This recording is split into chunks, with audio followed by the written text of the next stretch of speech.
Hello everyone, this is Aparajita from evidyarthi.in and I hope आप सब एकदम fit fine होंगे। सो आज हम लोग स्टार्ट करने जा रहे हैं क्वेश्चन आंसर्स आपके chapter number 3 the Delhi sultans आपकी हिस्ट्री की बुक से। तो चलिए जल्दी से क्वेश्चन आंसर्स को स्टार्ट करते हैं। तो क्वेश्चन नंबर 1 हमारा यहाँ पे आ जाएगा, बट उससे पहले मैं आपको एक चीज़ बताना चाहती हूँ। बहुत से बच्चे हमारे प्यारे प्यारे सब्सक्राइबर्स एंड अदर स्टूडेंट्स हमें बोलते हैं कि क्वेश्चन आंसर्स का शायद इतना इम्पोर्टेंट नहीं है, वो तो हमें बहुत सारे प्लेटफॉर्म से मिल जाता है। ई विद्यार्थी भी क्वेश्चन आंसर्स प्रोवाइड करता है हमारे वेबसाइट पे, आप तो जानते ही हैं। तो इसका बनाने का एक उद्देश्य क्या होता है, एक मोटिव क्या है क्वेश्चन आंसर्स की वीडियो भी बनाने का। इसके पीछे एक रीज़न होता है कि क्वेश्चन का आंसर आप तभी दे सकते हैं जब आपको क्वेश्चन ढंग से समझ आया हो, राइट। सो क्वेश्चन आंसर्स तो हम कॉपी भी वही टेप ही देते हैं होमवर्क करते वक्त, भाई ऐसे कुछ भी खोला लाइक होते नहीं, अलग अलग साइट्स में मिल जाते हैं और हम उसे कर लेते हैं कॉपी। लेकिन क्वेश्चन आंसर्स को अगर हम सिर्फ कॉपी करते रह जाएंगे, हमको समझेंगे नहीं, तो भाई एग्जाम्स में तो भाई गली गली सिमसम, एग्जाम्स में बहुत खराब हालत होने वाली है। सो एग्जाम्स में आप हर एक क्वेश्चन को एकदम कॉन्फिडेंशली पॉजिटिवली उसी वक्त उसका आंसर अच्छे से दे पाएं, इसीलिए हम सारे के सारे चैप्टर्स का क्वेश्चन आंसर्स आपको ढंग से समझाते हैं, जिससे आपकी एक तरीके से प्रैक्टिस हो जाए कि कैसे करके आप एग्जाम में जल्दी से क्वेश्चन का आंसर दे देंगे, ठीक है। क्योंकि हर एक क्वेश्चन मैं आपको ढंग से समझा दूंगी। तो चलिए फर्स्ट क्वेश्चन के साथ हम जल्दी से हमारा सफर स्टार्ट करते हैं। क्वेश्चन नंबर 1 है, which ruler first established his or her capital eight Delhi. अब आप जानते हैं पूरा का पूरा दिल्ली सुल्तान वाला जो चैप्टर है ना, पूरा का पूरा दिल्ली के ऊपर था, राइट। दिल्ली 7 बार उजड़ी है, 7 बार बनी भी है, ठीक है। बहुत सारे अलग अलग डायनेस्टीज, मुगल, अफगान, राजपूत इन पे कब्ज करके गए थे और इसको रूल करके गए थे दिल्ली को, हमारी प्यारी दिल्ली को। सो दिल्ली में सबसे पहला जो एक तरीके से पैर रख दिया था वो हर ने नहीं, हिज ने रखा था, क्योंकि तोमरा राजपूत सबसे पहले दिल्ली आ गए थे, ठीक है। यहाँ पे देखिए, द तोमरा Rajput were the first ruler who established their capital eight Delhi. तो सबसे पहले टेबल नंबर 1 आपकी बुक के अंदर था ना, उसके अंदर भी सबसे पहले तोमरा राजपूत का इनाम था। तोमरा राजपूत को हराया किसने था? चाहमनाज ने, जिनको आज के वक्त पे या उस वक्त पे भी चौहान्स बोला जाता था, ठीक है। सो अनंगपाला आप ले सकते हैं, तोमरा राजपूत के एक रूलर थे।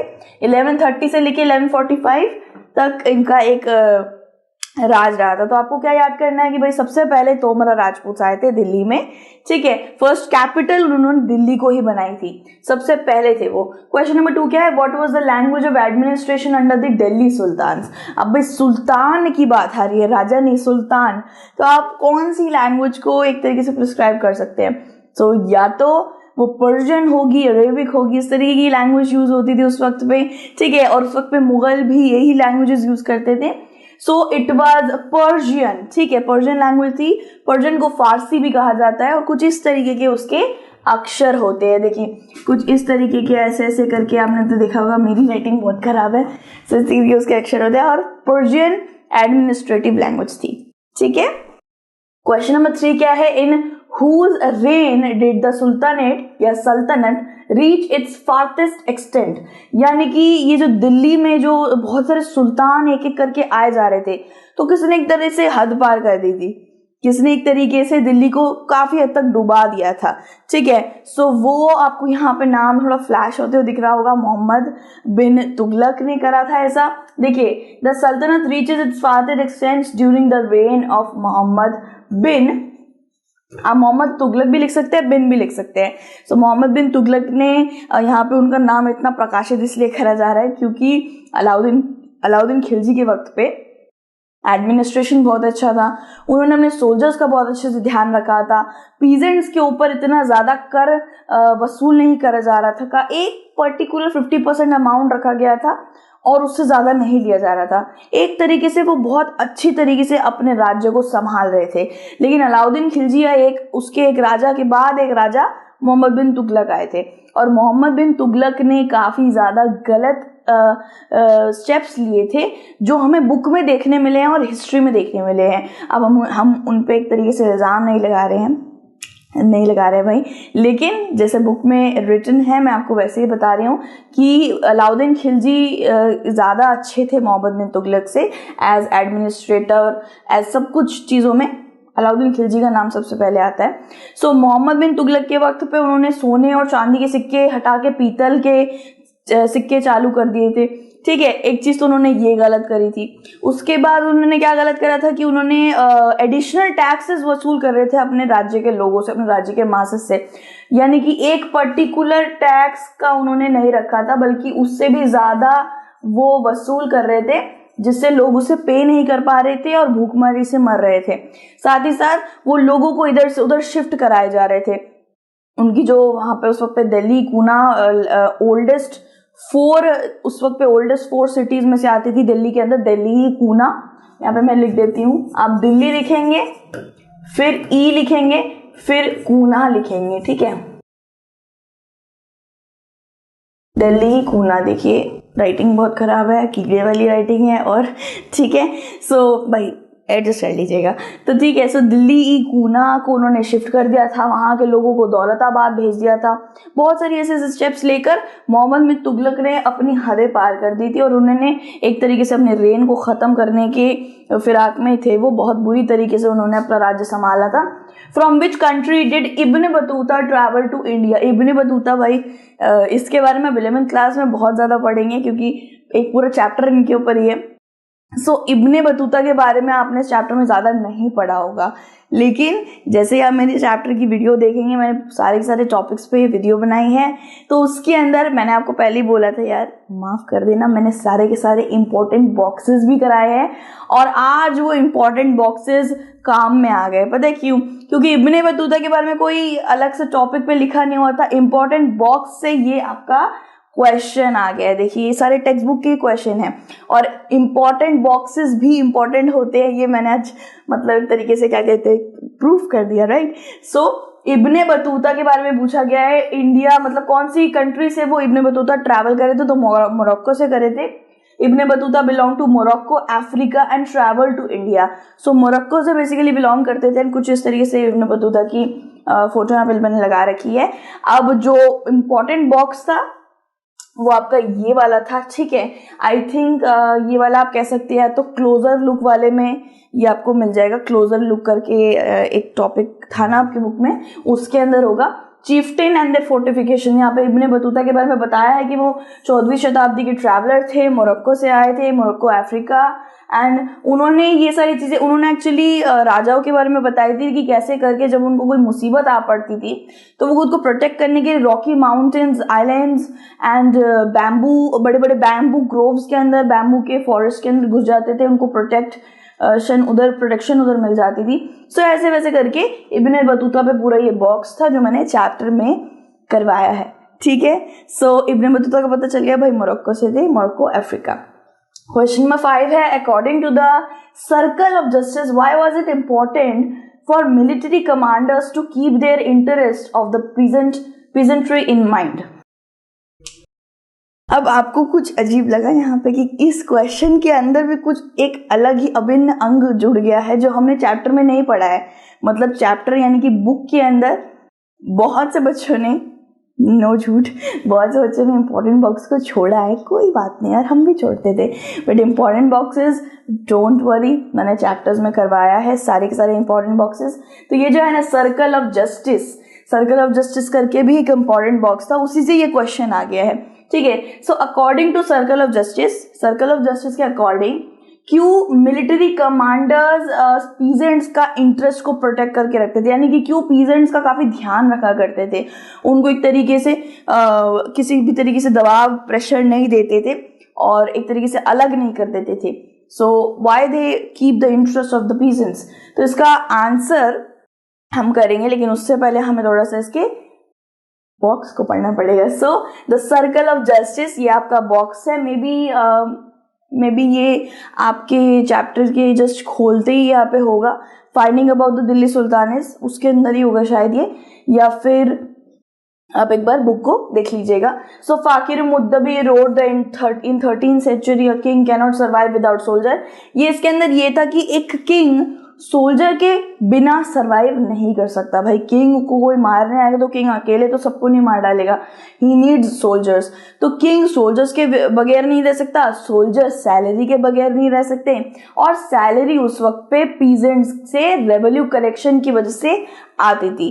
पीजेंट्स पहले खेती करा करते थे और उनसे कर वसूला जाता था, ठीक है। उस वक्त पे बहुत सारे लोग एग्रीकल्चर में इंडल्ज थे, तो पीजेंट्स से ही मेनली सारा रेवेन्यू कलेक्शन आता था। इसीलिए सारे मिलिट्री कमांडर्स रेवेन्यू कलेक्शन एक तरीके से अपना पैसा, अपना सैलरी बनाने के लिए पीजेंट्स का इंटरेस्ट को ध्यान से रखते थे कि भाई इनको कोई तकलीफ ना हो, इनको जो भी चाहिए इनको दे दो, ये अच्छे से एग्रीकल्चर कर पाए तो ये हमें अच्छे से कर दे पाए।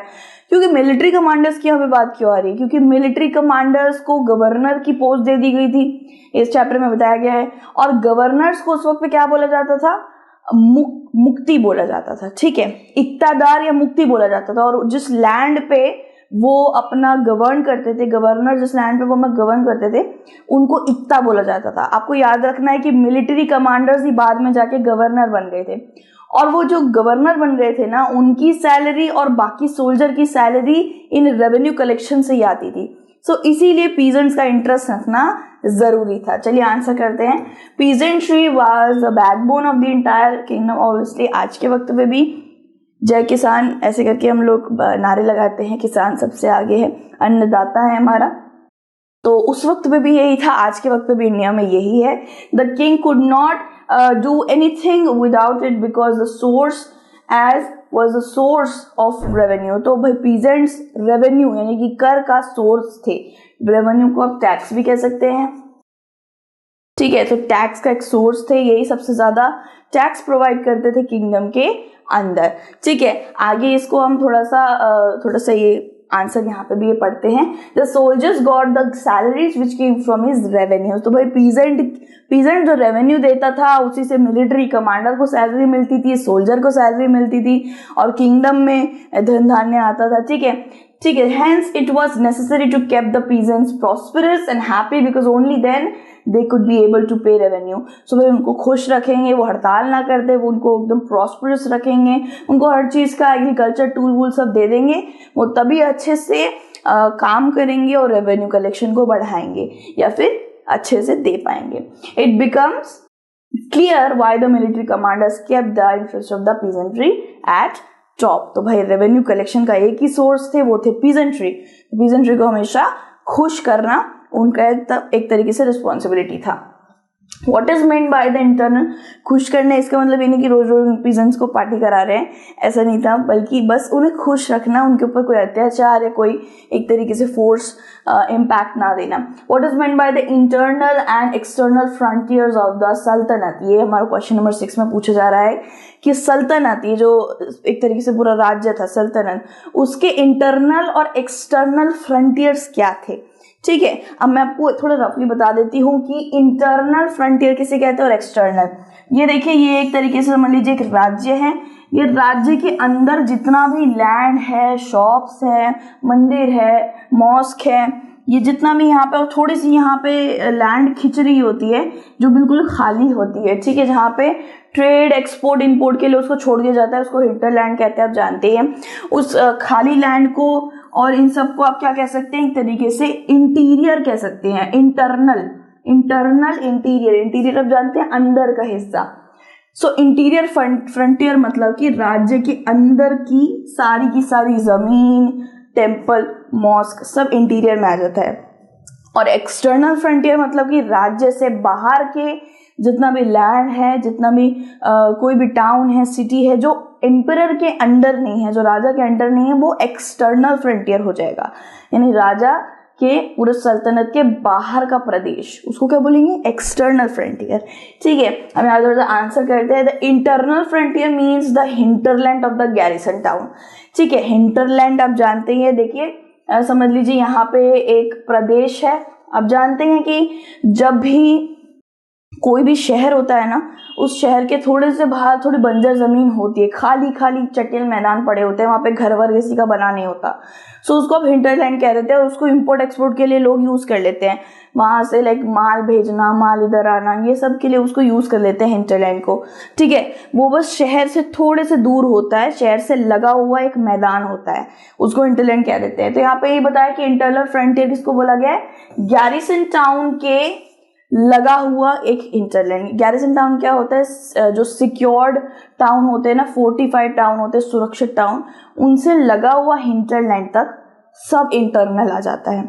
ठीक है, समय ये देखिए, ये शहर है, ये पूरा गैरिसन टाउन समझ लीजिए, बहुत ज़्यादा सुरक्षित कर रखा है इसको। ये यहाँ पे ये राज्य के इधर एक पूरा लैंड है, इसको इंटरलैंड बोल दिया, और ये पूरा यहाँ तक आपका इंटरनल आ जाएगा। उसके बाद जो शहर आ रहे हैं, गांव आ रहे हैं, वो सब राज्य के अंडर नहीं पड़ते।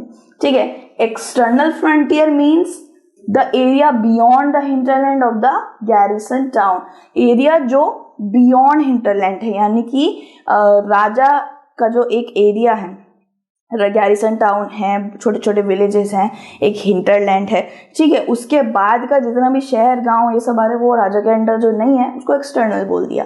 ठीक है, सो दिस इज इजी।